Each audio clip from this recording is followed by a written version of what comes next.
I did want to ask you about the enlightenment and kind of what it means to you, but also in the context of how I try to incorporate, again, like I said, football or soccer into my podcast.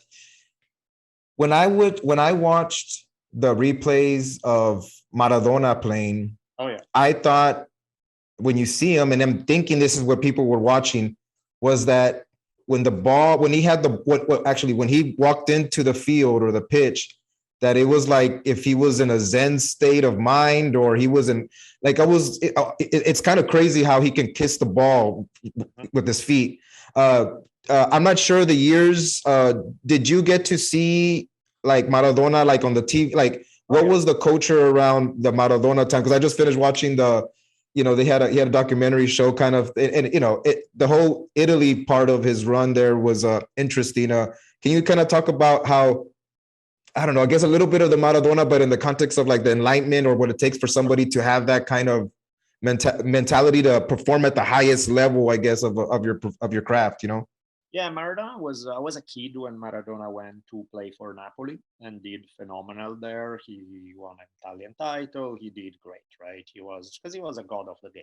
He was just amazing. And yeah, it was spectacular to look at him play, spectacular to look at the stuff he did. And it was interesting because, I mean, clearly Maradona is one of those guys who was able, almost at an intuitive level, to be an absolute god on the field. Outside of the field, he had his demons, he had his problems. And clearly is one of those guys who learn how to play the game of soccer at such a brilliant way, but a lot of the lessons for him kind of stay on the field. He's like fantastic when he's on the field. When he's off the field, oh, poor guy, he was a mess. He had so much he was dealing with, and so much there was.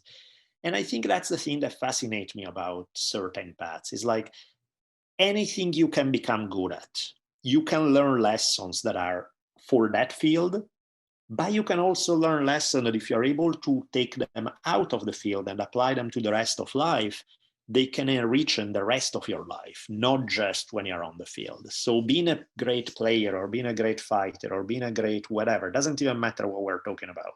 Being a great cook, you know what I mean? Stuff that has nothing to do with performance in an athletic sense. There's stuff that just a technique, and you have almost a nose for it, right? You know exactly where the ball is going to be. You know exactly the ingredients to add to make it perfect, and you make it up on the fly. And that's fantastic for that craft.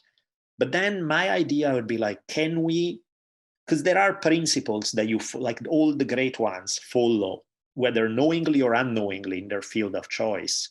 So is there a way to focus on those principles and take them outside so that you apply them 24/7, not just when you are at your favorite activities, but you apply them in life. You apply them how you treat your kids. You apply how you relate to your friends, how you relate to your family, because, you've seen, think about fighters. You see fighters who are tough as nails. They can get knocked down a zillion times. They keep getting up. They are sturdy. They are strong. They stay with it. But in day-to-day life, their kid wake them up at 3 a.m. crying, and they don't get enough sleep, and they argue with their wife, and they snap, and they are angry, and they are pissy, and they are like, and to me, that's like, so you can be able to take it in the ring, and you are such an amazing person in that situation. But when life kicks you around, you turn into this whiny bitch who snap at everybody, and you have to be.